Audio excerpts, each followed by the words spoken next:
আগামী এপ্রিল মাসের মধ্যে ঢাকা শহরের প্রধান প্রধান সড়কের ফুটপাত হকার মুক্ত করা হবে বলে জানিয়েছেন ঢাকা উত্তর সিটি কর্পোরেশনের মেয়র মোহাম্মদ আনিসুল হক। আজ সকালে রাজধানীর মোহাম্মদপুরে বাংলাদেশ ইউনিভার্সিটি অব আরবান ল্যাবের গবেষণা ফল প্রকাশ অনুষ্ঠানে তিনি একথা বলেন।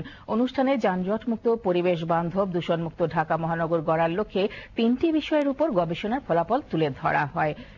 University board of trustee chairman স্থপতি কাজী জামিল আজহারের সভাপতিত্বে অনুষ্ঠানে বিশেষ অতিথি ছিলেন আওয়ামী লীগের যুগ্ম সাধারণ সম্পাদক অ্যাডভোকেট জাহাঙ্গীর কবির নানক এমপি। আনিসুল হক বলেন, ঢাকা ওয়াসাকে 2 সিটি কর্পোরেশনের অধীনে দিয়ে দিলে 2 বছরের মধ্যে রাজধানীকে জলাবদ্ধতা মুক্ত করা সম্ভব। এবারে আন্তর্জাতিক সংবাদ। পাকিস্তানের খাইবার পাখতুনখোয়া